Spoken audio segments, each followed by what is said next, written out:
What's up, y'all? Welcome back to the Rewatch channel. I just want to say thanks again to all of our viewers out there. Y'all have been killing it with the support, and as always, make sure to like and subscribe if you enjoy our content. Let's get into it. Alright, so we thought we'd switch it up for today's Rewatch segment, so we're going to cover some NFL news first. Oh, and by the way, there are timestamps below in the description if you do want to skip to a specific part of the video. So starting with NFL news, we can't not talk about Dak's contract first. If you're one of the 3 Cowboys fans who didn't know about this signing, well, now you do, so congrats. And as a Seahawks fan, this is almost like a breath of relief. If you didn't know, Russ said he was considering signing with Dallas, Chicago, Las Vegas, or New Orleans if things didn't work out up in Seattle. I'm not going to go into too much detail about this because you can just go watch our first video for more details. Oh, look at me, shamelessly promoting my own videos. Anyways, the highlights of the signing, of course, Dak re-signed with Dallas for 4 years, up to $164 million, including $126 million guaranteed. The contract includes a no-trade clause as well, which basically means Dak can choose what team he wants to be traded to if the Cowboys ponder trading him. And this contract will also go down in the record books as the highest signing bonus in NFL history. So congrats to Dak for getting his bag. And how does this affect the Cowboys? There's two very imbalanced sides of Cowboys fans and their perspectives. The minority arguing that they won't go to the Super Bowl anyways, especially with Tom Brady, a new addition to that NFC conference. Of course, with the Bucks coming off a Super Bowl victory, and they could have just put that $164 million into rebuilding their franchise. And then, of course, there's the overwhelming majority of Cowboys fans that are ecstatic that Dak even agreed to resign. And I'm sure a lot of Cowboys fans out there are like really excited that he did agree to resign. And I don't know, maybe it actually is your year this year, Cowboys fans. Maybe y'all will go 16-0 or 15-1 or whatever y'all thought you were gonna go last year. And the Cowboys did save the $15 million that they would have lost if they franchise tagged Dak.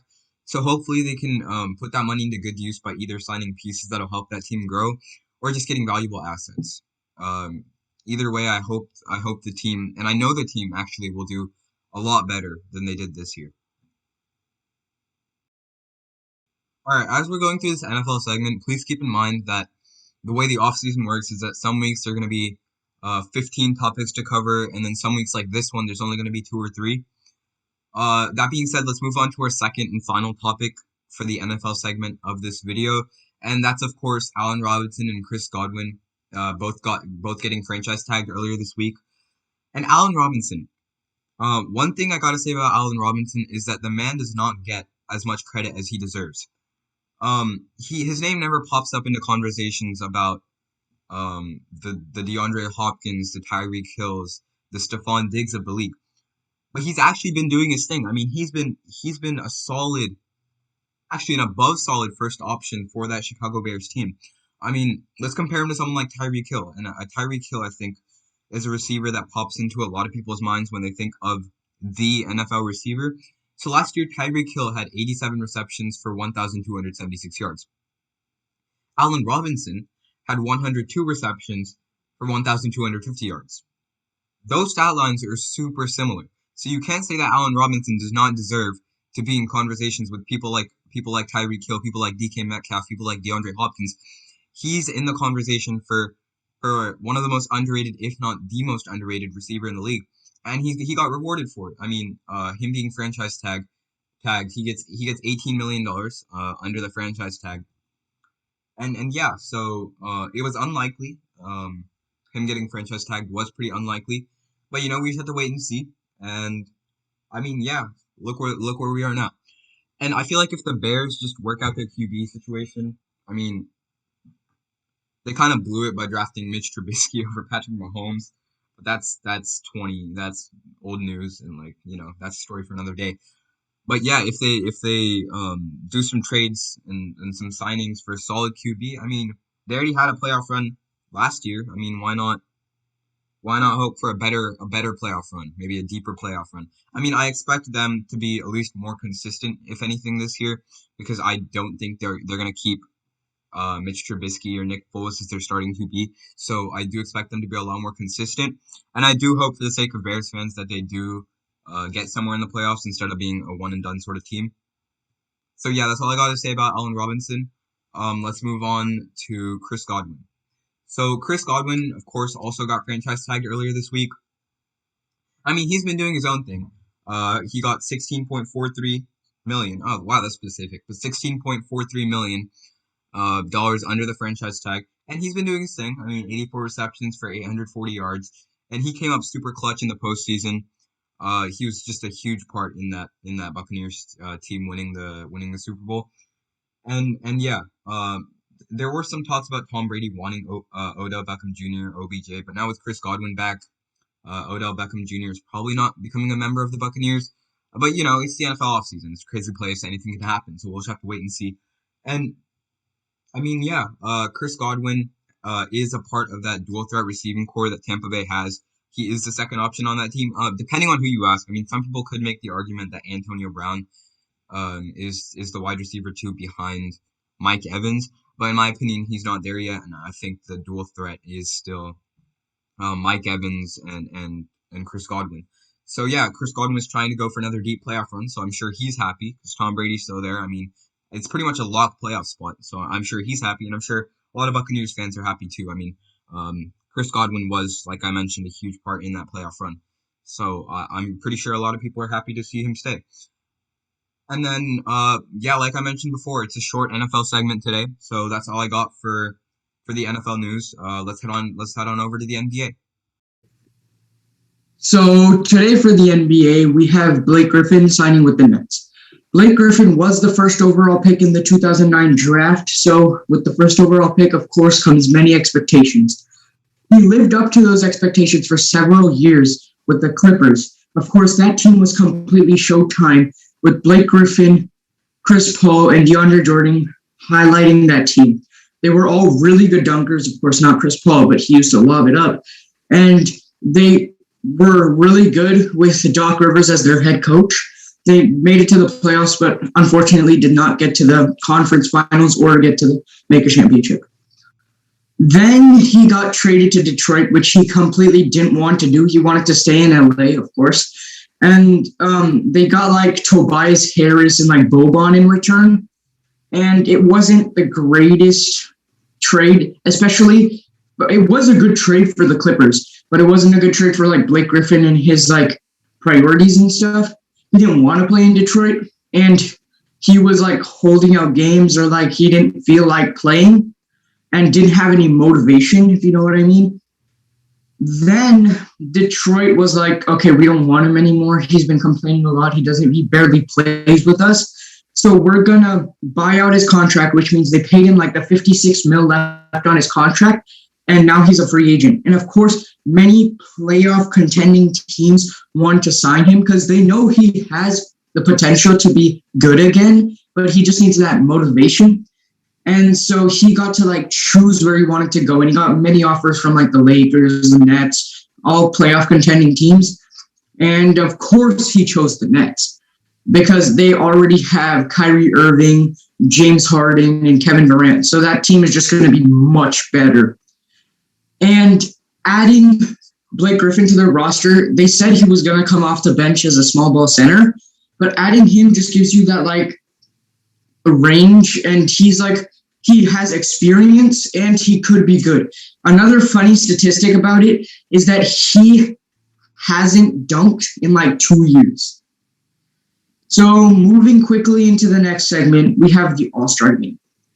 Ben Simmons and Joel Embiid did not play in the All-Star game. Check out our other video if you want to figure out why. And along with them, Devin Booker and KD did not play due to injury. The skills challenge and the three-point contest came first, and then was the All-Star game. The format this year was different. It was all on one day, and usually it's on 3 days because, of course, the NBA needs that ad revenue and the ticket sales. But this year that doesn't really matter because they're not getting more fans and they have restrictions because of the pandemic. So that's why they weren't able to go to it, and that's why they just were like, screw it, let's just put it all on one day. But the All-Star game wasn't that fun. It was a blowout. Team LeBron won by like 20 points. But there were some interesting highlights and like flashy plays like every single year has nowadays.